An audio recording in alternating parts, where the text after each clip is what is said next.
All right. Well, thank you for coming along this morning and welcome. We'd like to take this opportunity to welcome two of our newest additions to our leadership team in Ben Amarfio, our CEO, and Brady Rawlings, our new General Manager of Football Operations. Obviously, both of them come to North Melbourne with a great deal of experience and a great deal of knowledge and a great deal of expertise, which we think will add tremendously to our organisation and to our ability to be competitive both on the field and off the field into the future.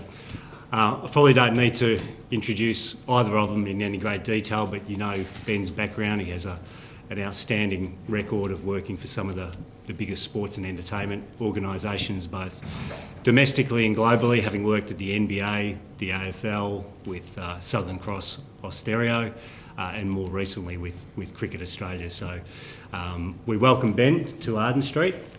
He's a fantastic executive. He has a strong background in success and being able to grow businesses commercially, and we thought it was a fantastic opportunity to add to our depth of experience in that area. So, an official welcome, Ben. Ben's been with us about 3.5 weeks already, but a formal and official warm welcome to Arden Street to you, Ben. To the gentleman on my left, I don't think he needs any introduction to anyone at Arden Street. Arden Street. He is one of North Melbourne's favourite sons. We're delighted to have him back finally as our new GM of football operations. Brady's been an integral part of successful teams over many years, and his record stands for itself. And I think the fact that he's spent 6 years with a first-class outfit and a first-class organisation such as West Coast Eagles will help us enormously into the future. So welcome back, Brady.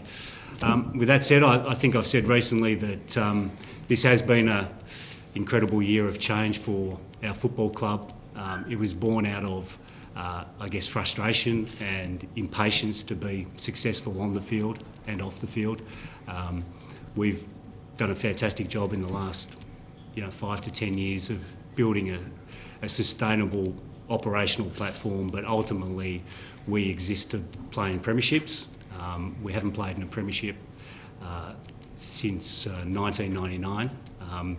As a board, we're ambitious, we're impatient, we want to be successful, and we think with a new lineup to support Reece as he's in his first year as a full-time coach, and to Jack Siebel, who's here with us today, we've got an outstanding leadership group. So with that said, happy to open the floor up for questions.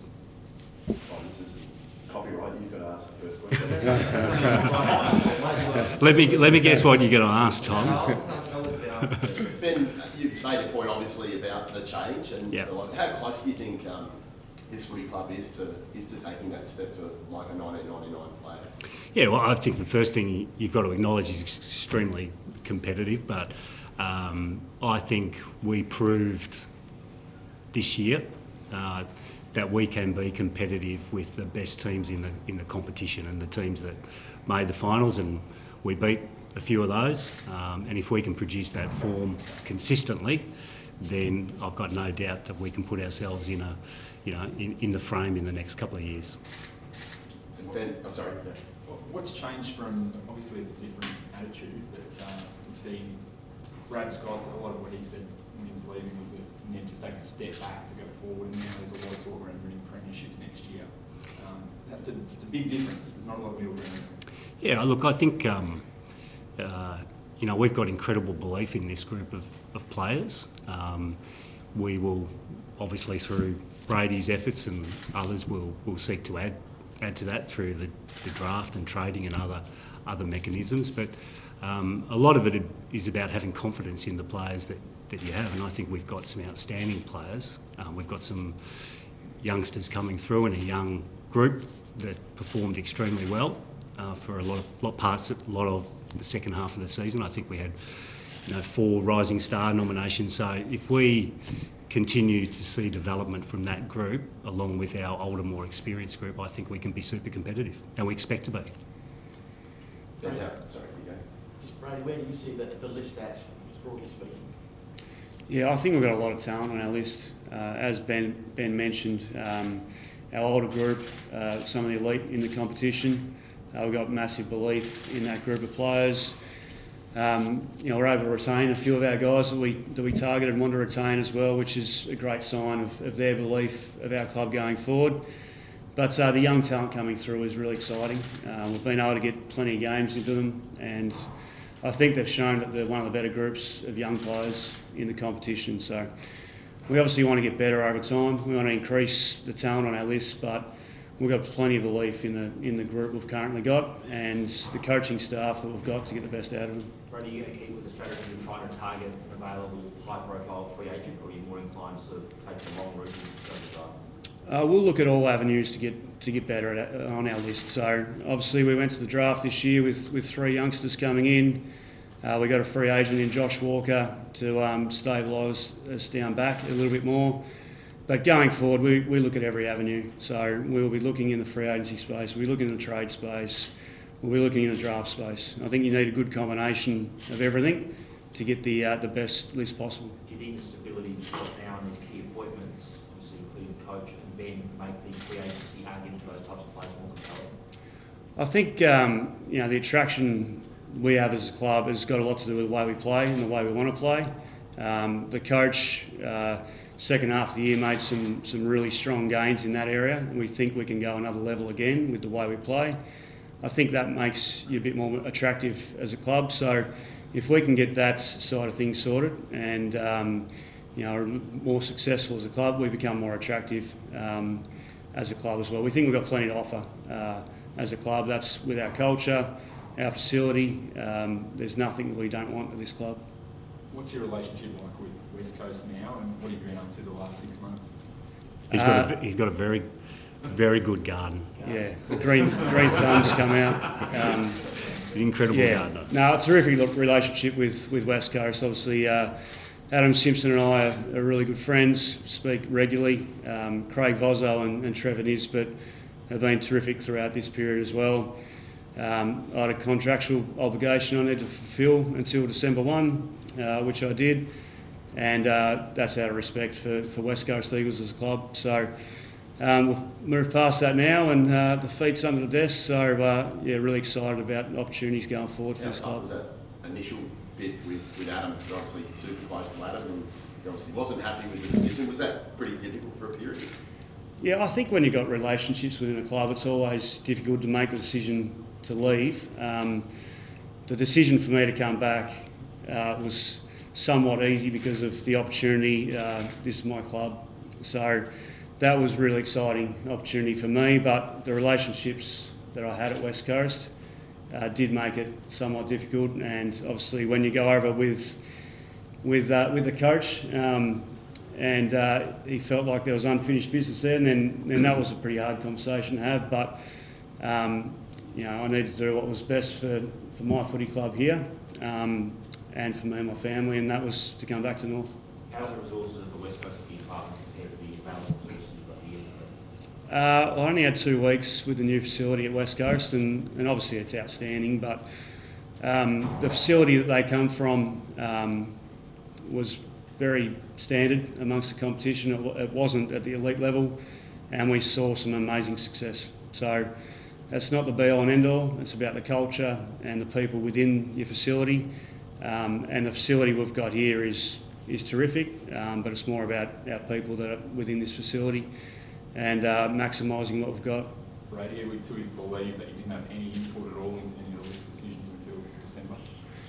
Yeah, 100%. We've got a terrific recruiting and list management team. Mark Finnegan really stepped up over that period. Reece has a vested interest in the draft as well, who was part of list management committee. So we had the right people in the right roles to get the job done. So full trust in the guys to pull throughout that period without me being involved. Ben, on the whiteboard, what's on top of the list in terms of your initial focus starting the job? What's the number one priority? initial focus is doing a lot of listening and learning, Tom, to be honest. A lot of good people in this organisation, had a lot of success over many decades, the 70s and the 90s in particular, obviously.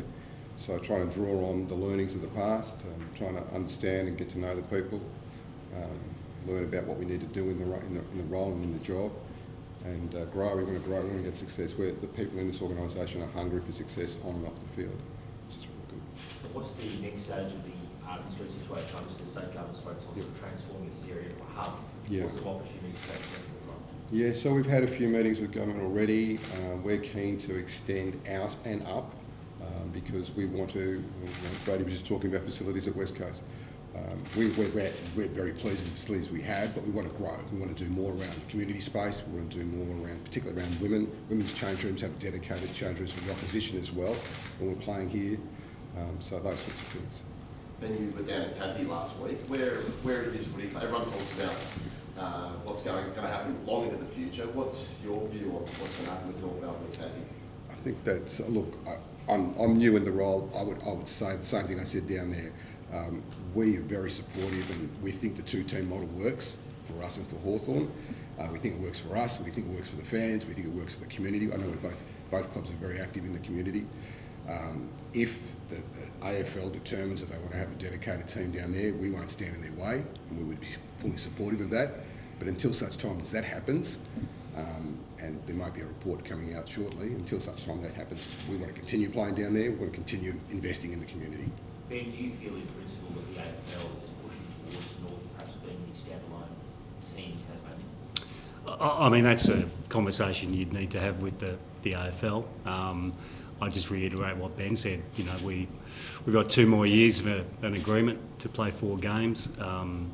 We think there's some additional things we can do to work with Tasmania to bring Tassie football back to a more prominent position on the national landscape in terms of working with them on participation and development and, elite player pathways, those sort of programs. So, we have made a lot of investment in that area. We would continue to do that in partnership with the AFL and AFL Tasmania.